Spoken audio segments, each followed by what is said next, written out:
Dear learners, welcome to NIS Studio. I am Dr. Anjana Agarwal talking on human and non-human resources. We have the objectives for this lesson are understanding the resources and its classification, learning about the characteristics of resources, finding ways for maximum utilization of available resources. What are resources? Resources are the means used to attain goals or fulfill the needs and desires. Resources includes all living and non-living things. You can see this picture. The lady standing is the human resource and the things lying around are non-human, non-living things. Resources mainly are two types, human resources and non-human resources. Human resources are the people who work to achieve the goal. Some of them are inherent. They can also be developed with learning and practice. They vary from person to person. Non-human resources are the things, goods and places which are possessed or utilized by the people. They can be used as material items, places and infrastructure. They vary from place to place. What are types of resources? We have learned two types. Human resources are time, energy, skill, abilities and knowledge. And non-human resources, money, house, material goods, community facilities like market, hospital, school, park, station, etc. You can see this picture, variety of human resources. Time can be an hour, day, months, years, etc., which we count through a wall clock or watch. We need the energy to do the work. We learn the knowledge, develop the skill and abilities for doing our work like cooking, stitching, singing, dancing, swimming. They are all human resources. Some of the non-human resources can be money, which you get from salary, rent, interest from saving banks, accounts, etc. There is another non-human resources which is infrastructure in the form of house for living and working. There are material goods like household equipments, cars, etc. There are community facilities like park, hospitals, roads, bus, etc. Let us understand human and non-human resources, how they are related and how they are used to do the activities. You can see some pictures to understand these resources. This young boy in first picture has the knowledge of tailoring. This is a human resource and also has the sewing machine, that is non-human resource. In another picture, two young girls are practicing to become chef. Kitchen for them is a non-human resource and practice is a human resource. In third picture, the teacher is training other girls the skills of making toys for sale. Skill is the human resource and material for toy making, and the place where they are sitting is non-human resource. Now we will understand different characteristics of resources. Resources are useful. Resources are limited in supply. Resources are interrelated. Resources have alternative uses and resources can be substituted. Now we will learn one by one. Resources are useful. In these pictures, you are seeing many resources which are part of our daily life and they are very useful for healthy living. There is sunlight which feeds the plant and we get food, and from that we cook the balanced diet and special foods for different occasions, for different age groups and health conditions. We need variety of clothes to wear and for other purposes. We need skill to cook the food, stitch the garment, construct the home, and many more. In today's world of technical advancement, we have television in our homes for entertainment and also hear the news around the world. We cannot forget one of the most useful resources, water, without which we cannot survive. Another characteristic is resources are limited in supply. Time is very precious resource which is available only 24 hours in a day for everyone. So, time available for each activity in life is limited. One person may be very rich, but there is also some limitations in terms of money, luxuries and other items. Observe a person who gets certain amount of money through salary and has limited savings which hardly suffice the increasing demand of the family. You can have the house, car, number of fancy clothes, but they are also limited in counts. Electric supply is limited. You may use unlimited the moment you pay the bill for unlimited use of the electric gadgets and equipment, you will learn to use that also in limited amount. Everywhere you find the limitations in availability of the resources, so be careful.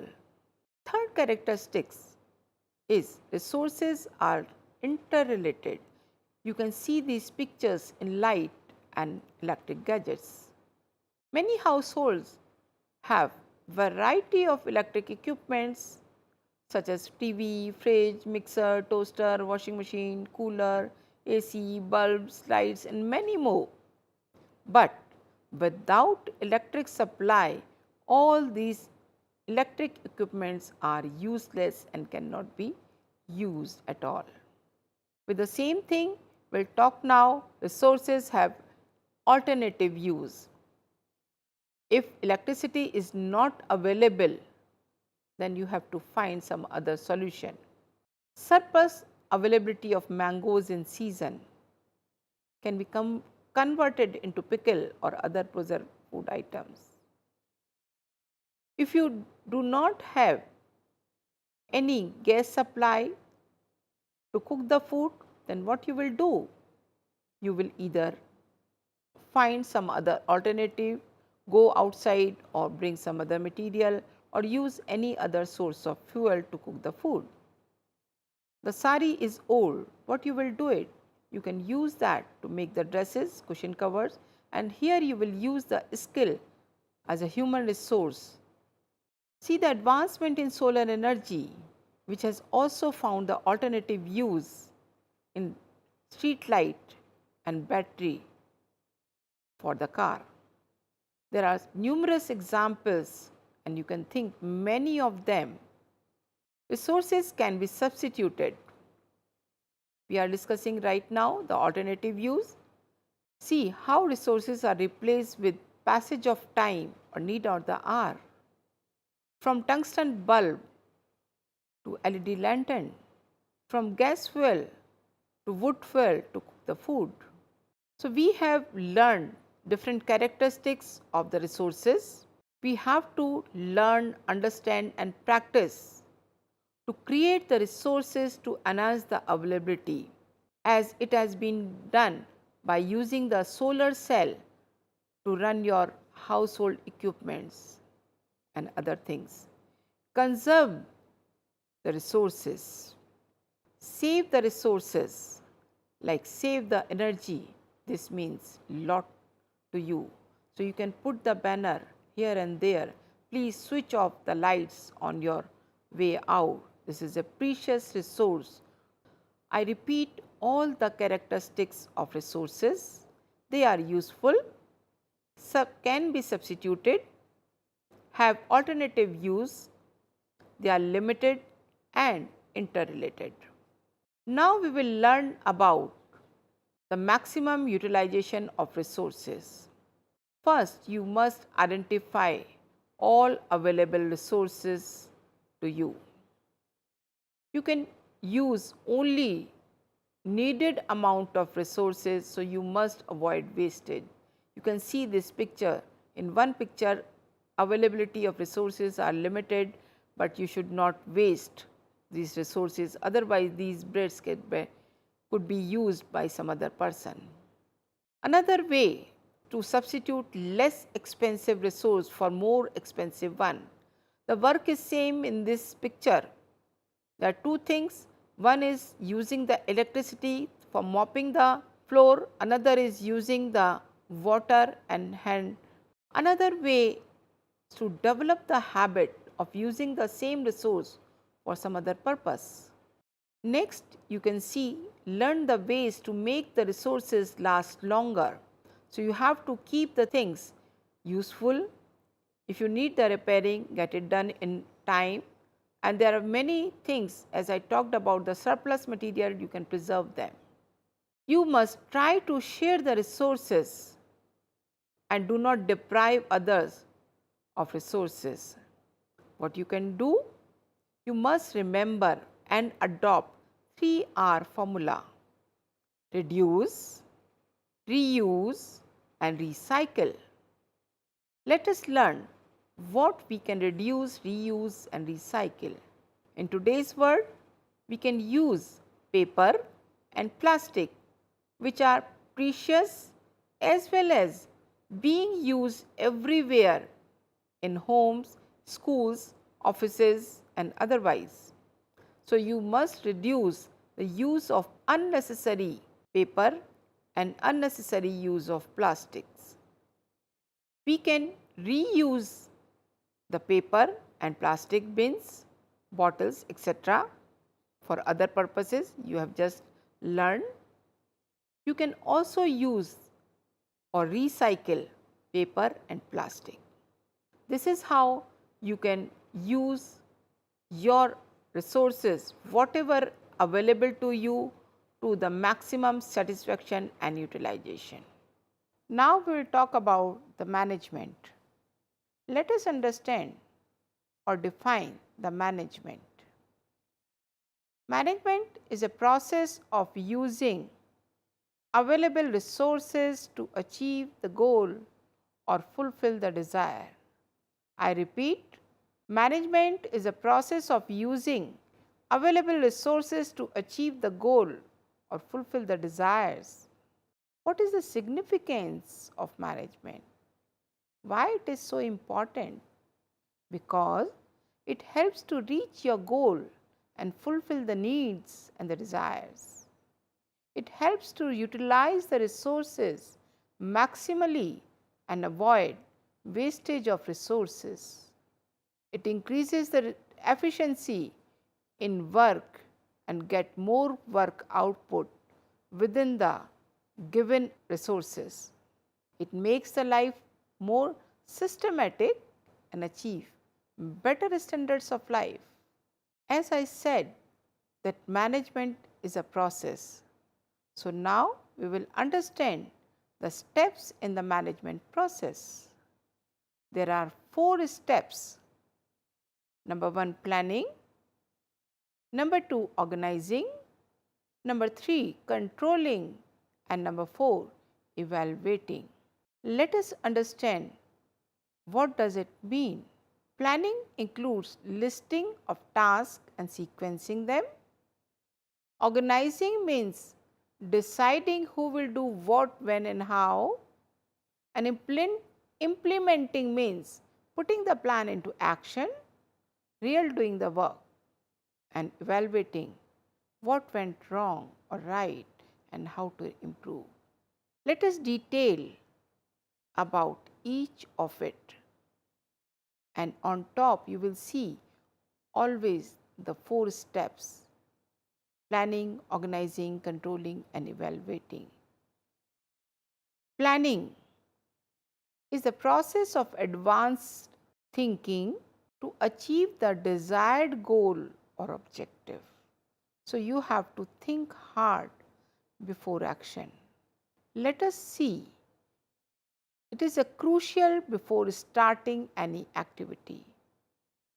So, you have to identify the goal, or objective of the activity to be done.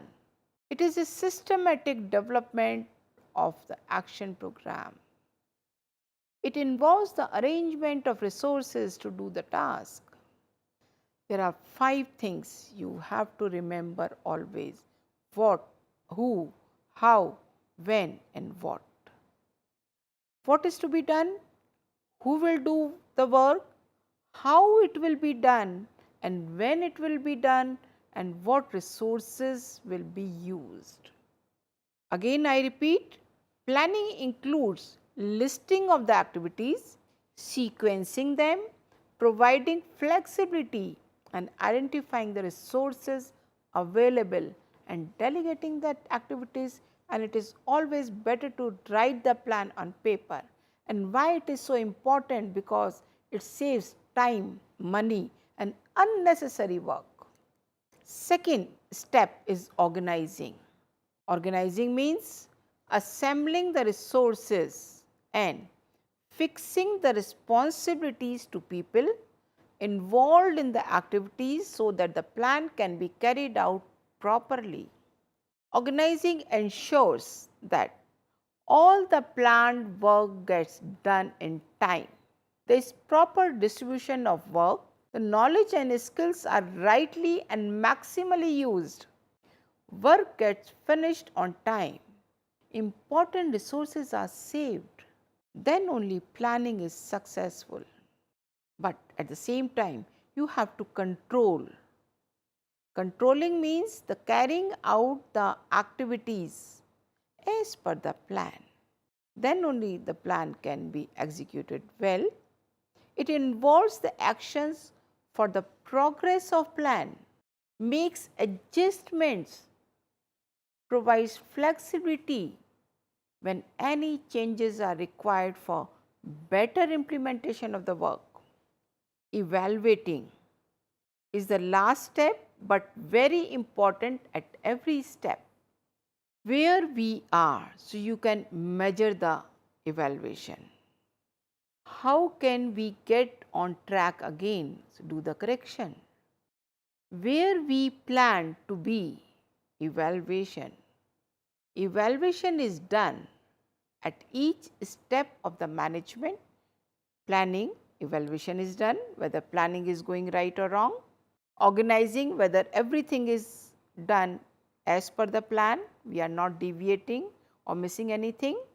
Then controlling, we are not wasting any kind of resources to get the work done.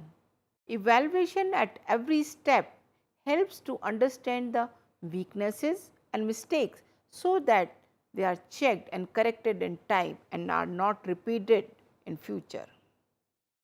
Evaluation can save money, time, and energy and avoid wastage of other resources. Mistakes can be corrected and they should not be repeated in future. Now we will talk about motivating factors in management. There are 3: values, goals, and standards. Now, values are moral principles or beliefs that a person holds about some aspect of life. For example, respect each other. Good values are known by everyone but needs to be practiced also, and some of them are honesty, punctuality, kindness, sincerity, regularity, polite and positive attitude. It motivates to behave in a particular way. Now we'll talk about the standards. Standards is an accepted level of quality. We use this term in variety of ways, but here we are talking to reach or improve the goal we want to achieve. Standards inbuilt values in the person and compels him or her to perform actions up to the mark and feel the desirable satisfaction. Some standards are rigid, but some are flexible. These should not vary much from situation to situation. If you win some, you can lose some. But if you have a positive attitude, you always win. Now we'll talk about the goals. Goals are the final objective that we want to achieve and work hard for that. So we have to set the goal, and goal setting is a smart work. S stands for specific, M stands for measurable, A stands for attainable, R stands for relevant, and T stands for time bound. So if you smartly set your goal, you can achieve the goal in the time. Goals grow out of our value, needs, and desires. Accomplishing the goals gives us a sense of achievement, happiness, and satisfaction. That is why you are setting the goal. On the other hand, goals can be short term and can be long term. Short term means you have to reach the office in time. So it is a everyday goal. It is called short term goal. There are long term goals. Then one person has to become a doctor or engineer or photographer, who's whatever it is. So they are called long term. It may require some years. So they can be achieved in minutes, hours, years, depending upon the need and the time taken in completing the task or reaching the goal or objective. Some goals are achieved more easily than others. So this is important. That will help you to set the goal. Let us have an example. Value, goal, and standard. Cleanliness is an attitude and a behavior, and you have set the goal to clean the house, and you will also think of the quality for cleaning standards. Second example for value, goal, and standards. Value is your health, and you have to maintain that health is your goal, and you have to set the standards. How much, what quality of food you will eat, what kind of exercises you will do to maintain that goal. Now we will talk about the decision making. What is decision? Decision is a selection of a course of action among alternative choices. There are so many choices, as you can see in this picture, which way to go. It is about taking the firm decision to take future course of actions. There are certain steps in decision making. First, you identify the problem. Then you find out the information for B plan or other possibilities. Then evaluate all the alternative actions. Then select the best course of action you can do it. And use this decision making at every step of management, because every step is interrelated. You will have to do the decision making at the step of planning, then organizing and implementing. And if you take the firm decision, that will help you to get the evaluation done and achieve the planning more successfully. I hope you have understood the lesson on human and non-human resources. I just summarize it. There are two types of resources, human and non-human. Resources are the things, places or the people which you make the availability of work, doing the work right in time, and there are characteristics of resources, interrelated, they are useful, can be substituted, etc. And you must also learn some of the ways to maximize the use of available resources, and you must remember the reduce, reuse and recycle formula to save the resources and utilize them maximum in our daily life. This is what you have learned in 4 steps of management. Thank you.